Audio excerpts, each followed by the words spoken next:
is the first time I've been back in 20 odd years. You know, it's,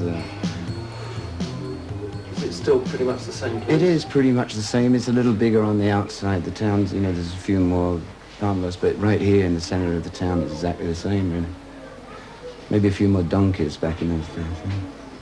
And just to be able to hang around somewhere and listen to other people's music, and it was so fascinating after just listening to your own for 5 years. Yeah. I mean, and now it's all very fashionable, this sort of world music. Yeah, well, I think that's got to do a lot with communications, right? People start to hear more and more about what's going on in other places, and there's more contact between people, and so something that would have appeared really sort of exotic and strange maybe 20 years ago slowly people start to accept the music from other parts of the world.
قلبي كنا نتكلم عليه بزاف خلي هذا يزيد.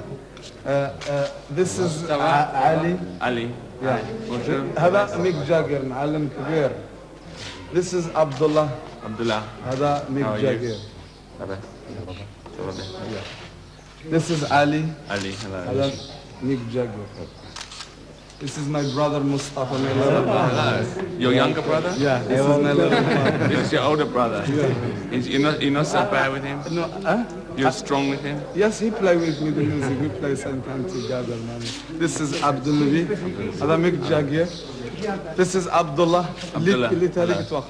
This is Muhammad. This is old man. He want to see you. Buso, she busa. He want to kiss you. And I think he met you a long time in Tangier. In Tangier? In 1001 Night with Brian Geisen. With Brian Geisen? Yes. Yeah. This is his name Ali. Hello Ali. هذا ميك جاجر. Hi. أجي. هذا محمد. ميك جاجر معلم كبير. This is المختار. ميك جاجر. This I'd be very happy to meet you. Nice to meet you. This is Ali. This is Abslam. Hi. This is Lahsan. هذا ميك جاجر. This is all of them This here, is good. and they are very, very, very happy. We're waiting for you 20 years ago. We're waiting for you, Nick, and all of them be very, very happy. Well, I'm very happy that we could all come. Thank you very much. This is Abdullah. This is King Richard. Ranwood. Yeah, what's up? Joe, King Richard. Arab, Yahsan, Randa, Joe, King Richard. King Richard, Ranwood, Joe. You're welcome. beautiful. Thank you. I could tell I could find my way. We've just been playing. Yeah, we play with your rhythm. Track. Yeah. Oh, yeah. With Yeah. the song. Yeah. Great. How's it sounded? Good? The sound is perfect. It's fantastic. Good. Thank you.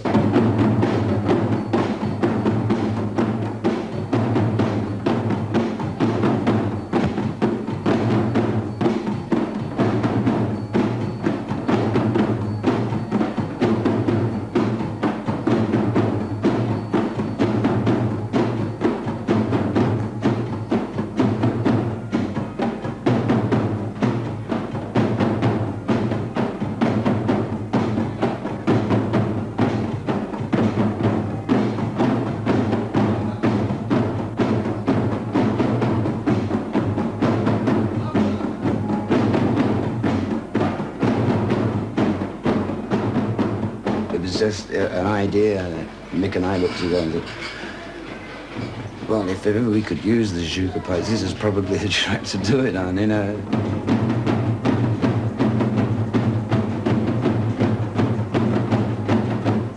They pick it up amazingly quickly at first. It's just this sort of cacophony of sound, but then suddenly you start, they're getting their patterns down, you know. It's a lot of drummers, you know, they all have to work out what they're going to play. But, it's the pipes I want to hear next.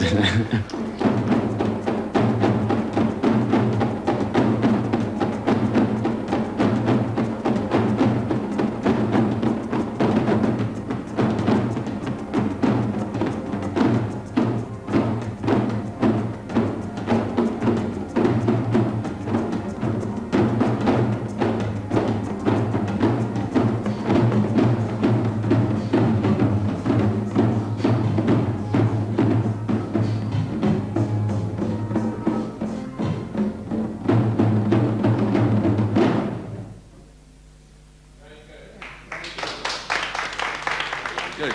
Well done. Quite tiring. Do you know what we should do? Is to get the fast part, the very fast part, the groove bit going to that. Definitely. It's a separate piece because that's really great if we could get that right. Doing section. Yeah. Let's get the fast. They did a really good end then, which we can put in Yes. for the stops. What we have to have adequate bits for each section. Yeah. You know, to think that we need. So should we just go for this really fast section now? Yeah, I think, yes, from the speeding up. I mean, I don't know if how we'll get that, the speeding up, but certainly when they get into that, when it goes for a long time. Yeah, when it's a long time on the behind- speed, we can do that. That's really important. Yes, that's what I think we should go for next.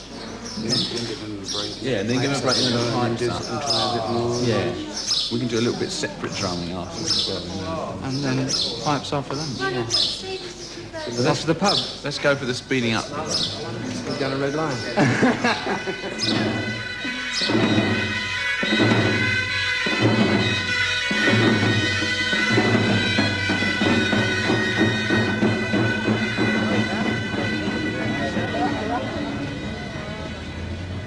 It was the 1967, and we'd all been. My house had been raided by the boys in blue, and we thought, well, that's a good start to a year off. So we said, well, yeah, let's get out of here. When Mick Jagger and Keith Richards came out of court, they were surrounded by... So some friends of ours, Robert Fraser, Christopher Gibbs, were coming down, and Michael Cooper were coming down to Morocco. So we said we'd join them down there. So I felt like driving. So I drove from London through France and Spain with Brian and Anita. And Brian got ill, I remember, and so we carried on without him and left him in a hospital. And eventually, when we got here, he was already better, and he was already at the hotel. So, and after that, things get kind of hazy because we were so punch drunk from all that time on the road. But we were here for weeks before we then drove on to Marrakesh. And we were just wandering around listening to music. Whilst they were in Marrakesh, the Rolling Stones met royal photographer Cecil Beaton, who had been visiting Morocco since the 30s.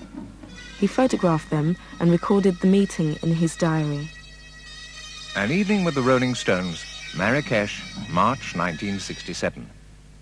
On Tuesday evening, I came down to dinner very late, and to my surprise, sitting in the hotel lobby, discovered Mick Jagger and a sleepy-looking band of gypsies. It was a strange group. I don't want to give the impression that I was only interested in Mick, but it happened that we sat next to one another as he drank a vodka Collins and smoked with pointed finger held high. His skin is chicken breast white and of fine quality. He has an inborn elegance. He talks of native music. He'd heard a local tribe playing pipes like those used in Hungary and Scotland. He liked Indian music too. He said he'd like to go to Kashmir and Afghanistan. In fact, to get right away from England, which he considered had become a police state with harassment and interference. He maintained that he'd done nothing to deprave the youth of the country. If one is on one's own in a private house, not doing any harm to anyone, I don't really see why all these people should wander in and say you're doing something wrong. Well, he's not committing a crime against society, perhaps against himself, it may be true to say. The next day at 11 o'clock, Mick appeared at the swimming pool. I could not believe it was the same person walking towards us. The very strong sun, reflected from the white ground, made his face look a white, podgy, shapeless mess. Eyes very small, nose very pink and spreading, hair sandy dark. His figure, his hands and his arms were incredibly feminine.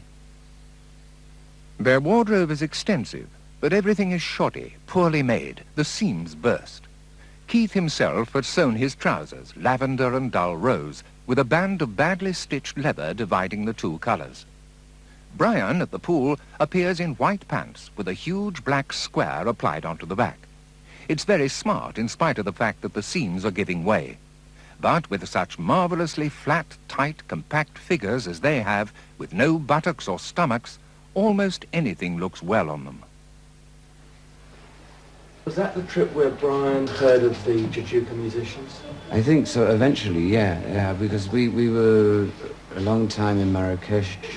We came back to Tangier, and that's, I think, when Brian got to hear about them.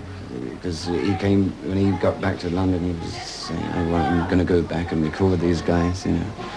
And so that was our first contact. At that time, he was always the first one in the band to bring in other elements of other people's music. You know, he was the sitar. He's very interesting. Also, he was very adept at. Brian would walk in the studio, and no matter what instrument was lying around, even though he'd never played it before, he'd be able to knock something out of it very, very quickly. You know, hence we used to use vibraphones and stuff, mainly just because they were lying around in the studio, and everybody thought, what a wonderful piece of orchestration. But it was just sheer accident, and Brian's ability to be able to get something out of an instrument, hence he'd pick up some sort of primitive sort of instrument, say here, and be able to play it. You know, so he brought more exotic tones to the band, shall we say? You know. Would I mean, he left the band, and we know what happened since. But do you think if he'd stayed, would the music have taken a different course under him? Would the band even stay together? I wonder. I mean, that's very difficult to say. Brian, as a guy, was one of those guys who said, I'll never make 30, and actually proved it. You know? I mean, so I really think he was burning out at the end. And then, so the question of if he was a different kind of person, then he wouldn't have been able to do what he did. I think there was a sense of urgency about Brian. You know, I think he had some fatalistic idea that he wasn't going to make it for too long, and so he was trying to cram everything in at once, you know.